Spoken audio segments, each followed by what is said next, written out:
Aujourd'hui, je vais répondre à la question de Nicolas, qui m'a posé une question, par rapport à l'immobilier locatif aux Philippines, l'immobilier en général et je pense que c'est plus intéressant de répondre en vidéo, comme ça donne un peu une idée à tout le monde. Alors, les questions sont: première question: est-ce que les SCPI existent aux Philippines et est-ce qu'elles sont accessibles aux Français? Sous-entendu, est-ce qu'on peut investir dans des SCPI aux Philippines en étant un étranger? Alors, les SCPI, pour ceux qui savent pas, en gros, c'est des sociétés où on peut investir, des sociétés immobilières. Alors, ça existe aux Philippines, ça a pas le même nom évidemment. Ici, c'est des REIT, ils appellent ça, donc des Real Estate Investment Trust et elles sont cotées en bourse. Donc on peut très bien acheter des actions de ces sociétés, pour investir dedans. Tu me demandes du coup, est-ce que c'est accessible aux expats français, aux étrangers? Oui, évidemment, tu peux, vu que c'est coté en bourse.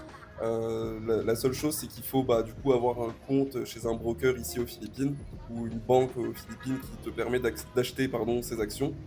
Alors, comment faire? Bah, déjà, il faut un compte bancaire local.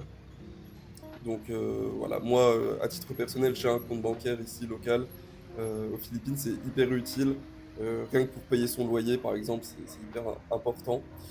Si vous ne savez pas comment faire pour ouvrir un compte bancaire d'ailleurs, contactez-moi, par mail. Ensuite, il faut également un numéro d'identification, fiscale, donc un TIN, le Tax, Identification Number, qui est, demandé pour ouvrir un compte chez un broker ou dans une banque, voilà. Donc, c'est un peu, compliqué pour ceux qui sont juste en touriste, mais ceux qui sont là avec une vraie situation, il y a pas de souci. Vous pouvez investir, sans problème dans ces sociétés, voilà. Ensuite, tu me demandes: «Est-ce que les performances sont intéressantes?» C'est une bonne question, c'est intéressant. Le truc, c'est que moi, bah, je suis pas devin.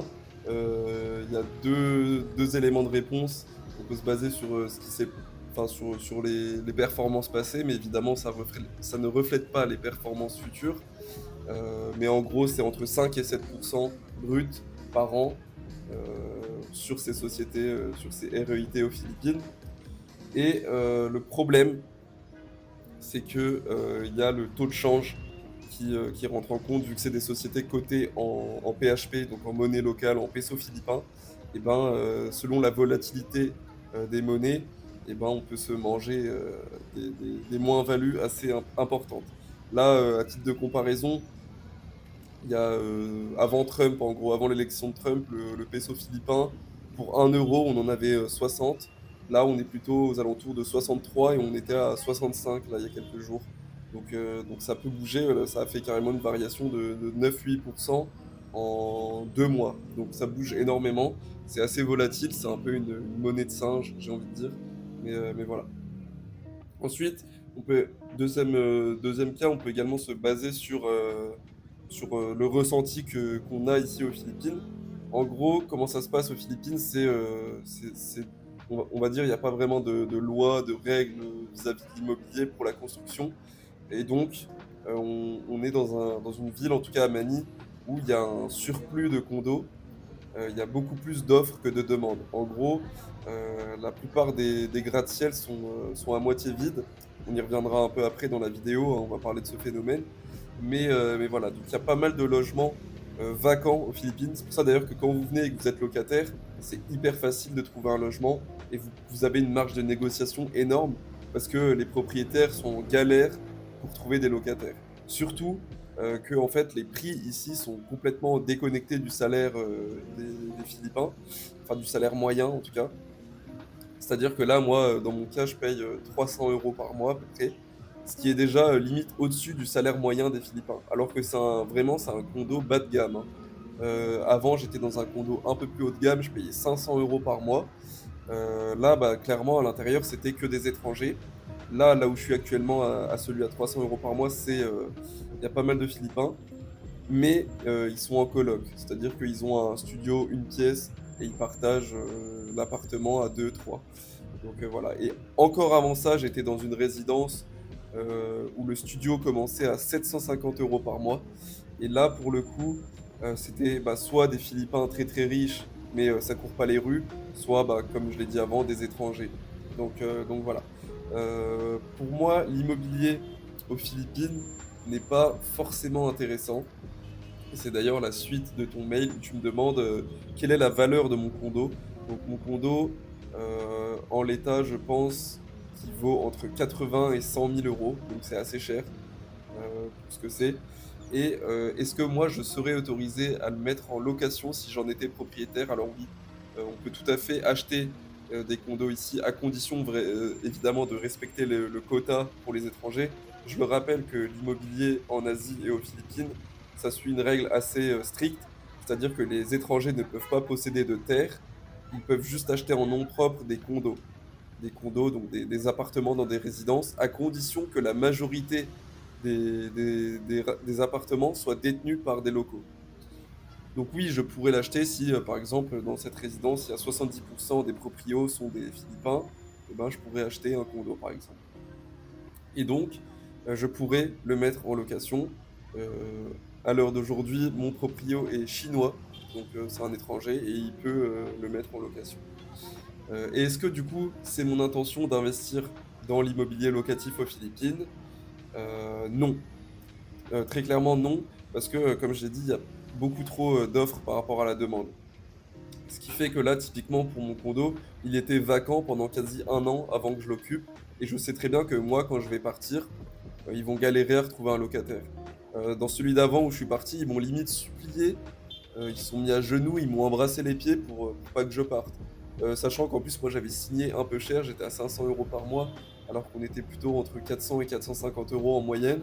Là, ils m'avaient fait signer un peu cher, donc ils étaient très contents et je me souviens très bien, quand j'ai signé le contrat, il y avait toute la famille et au moment de la signature, quand j'ai remis, la caution, ils ont dit: «Allez, on fait péter le champagne». Donc c'est vraiment pour montrer qu'en fait, les logements ici, les condos en tout cas aux Philippines, se louent très mal. Donc franchement, j'ai pas envie d'être dans un autre pays et d'avoir un logement ici et puis de me dire: «Ah, c'est chaud de le louer». Également, pourquoi je n'achète pas ici aux Philippines? On pourrait se dire: «Bon, si j'achète pour, vivre dedans, pourquoi pas?» Là, ça peut faire sens, je vous l'accorde. Acheter pour louer, un peu moins. Mais pourquoi je n'achète pas? Tout simplement parce que je ne me vois pas rester aux Philippines, dans quelques années parce que, voilà, je l'ai expliqué, à plusieurs reprises dans cette chaîne, dans certaines vidéos. En fait, les Philippines, c'est bien si vous êtes comme moi, sans enfant, seul et que vous travaillez et c'est bien si vous êtes retraité ou alors, freelance, digital nomade, peu importe. Mais c'est moins bien si vous avez, par exemple, des enfants. Tout simplement parce que, juste le fait de les emmener à l'école, ils vont être bloqués dans le trafic, pendant plusieurs heures par jour, donc c'est vraiment pas agréable. Les soins aussi sont pas très développés ici aux Philippines. Alors évidemment, il existe des cliniques, top à Makati, mais même ça, ça n'arrive pas à la cheville de ce qu'on a en Thaïlande. Pour vous dire honnêtement, moi je préférerais, me faire soigner en France qu'aux Philippines si j'avais vraiment, un problème grave. Alors que je suis assuré et que j'ai une assurance qui couvre absolument tout à partir du premier euro, c'est-à-dire que j'ai pas de franchise et je préférerais quand même, rentrer en France, me faire soigner si j'ai un truc vraiment grave. Petite pause dans la vidéo pour vous dire que j'ai sorti mon guide complet sur l'expatriation aux Philippines. Le lien est dans la description, goexpatriation.com. Dans ce guide, vous y retrouverez tout ce que j'ai vécu en quasiment 2 ans ici aux Philippines. Je vous donne également tous mes conseils. Je vous dis également toutes les erreurs que j'ai faites pour que vous ne reproduisiez pas toutes ces erreurs. Ça va vous permettre d'économiser du temps et de l'argent. Dans ce guide au programme, qu'est-ce qu'on a? On a un chapitre sur le logement aux Philippines, comment trouver un bon logement, comment le négocier, comment ne pas se faire arnaquer. Un chapitre également dédié au visa. Il y a plein de types de visas selon votre profil, retraité, salarié, étudiant, touriste, marié, peu importe. Un chapitre sur la téléphonie Internet. Donc ça, c'est un chapitre assez important parce qu'aux Philippines, la téléphonie Internet, c'est assez problématique malheureusement. Un chapitre sur les transports. Les Philippines, je vous apprends rien, c'est 7000 îles et il faut savoir se déplacer entre chaque île pour pouvoir tout explorer. Donc il y a à la fois les avions, les bateaux, la voiture, les mototaxis, les jeepneys, les bus, les taxis, etc. Un chapitre sur le coût de la vie, comment bien prévoir son budget avant de venir aux Philippines s'installer. Et je vous explique à peu près moi combien je dépense. Un chapitre sur comment travailler aux Philippines, que ce soit freelance, que ce soit employé de bureau, que ce soit businessman si vous voulez ouvrir un business, peu importe. Et un chapitre bonus sur comment trouver une copine aux Philippines sans se faire avoir, comment savoir si c'est une fille sincère, une fille bien, etc. Où les rencontrer, etc. Ensuite, tu me demandes Le fait que mon immeuble soit peu occupé ne me fait-il pas redouter trop de vacances locatives? Eh bien si, justement, en fait, comme je l'ai dit un peu avant, la plupart des logements, enfin des condos sont, inoccupés. Pour vous donner un ordre d'idée, le taux d'occupation dans une tour qui coûte, là où le studio est à 750 € par mois, c'est à peu près 30. 30, sachant qu'il y a du roulement, il y a des gens qui sont en location court terme, donc ceux qui sont en location long terme, je pense que c'est encore moins. C'est-à-dire qu'il y a 70 du logement, enfin de l'immeuble qui est inhabité, entre 60 et 70, parce que tout simplement c'est trop cher et il y a surtout trop d'offres. En fait, quand vous arrivez, vous verrez pour ceux qui vont venir aux Philippines, surtout à Manille, vous allez sur les sites pour, trouver des appartements. Franchement, il y en a tellement, ça s'arrête plus et il y en a pour tous les goûts et dès que vous contactez, dès que vous parlez avec des agents IMO ou des proprios, on voit direct dans la relation qu'eux, ils sont plus en mode, recherche. En fait, eux, ils sont vraiment en train de limite vous supplier quoi, de venir, louer chez eux. Donc vraiment, voilà. Après, il y a certaines résidences qui sont très connues, qui sont très, hype, notamment à BGC, il y a des résidences où, là, les condos, les immeubles sont un peu plus occupés. Mais en général, voilà, c'est ça, entre 30 et 40 et voilà, ça fait un peu bizarre, des fois, c'est vide. Dans mon ancienne résidence, pour vous dire, à l'étage, on était 2. Dans tout l'étage, on n'était que 2 locataires. Tout le reste était des logements vides. Donc voilà, ça fait un peu bizarre. Ensuite, tu m'as demandé des questions par rapport à, tout ce qui va être fiscalité, sur les revenus, par rapport, à l'immobilier aux Philippines. Alors pour un résident fiscal philippin, tu vas être taxé évidemment et les taxes aux Philippines, c'est assez important, c'est à peu près 30 d'impôt sur le revenu. Donc c'est pas forcément avantageux de toucher des sous ici aux Philippines. Mieux vaut les toucher d'ailleurs et les rapatrier ici, là tu es exonéré d'impôts.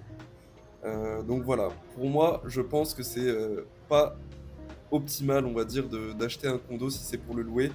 Pour y vivre dedans, de manière long terme, pourquoi pas, mais pour le louer, non, pas vraiment. Ensuite, tu me demandes, et je terminerai là-dessus, parce qu'après ça va être un peu trop long, par rapport à la rente, qui est requise pour avoir un visa de retraite quand on a plus de 50 ans, le visa SRRV.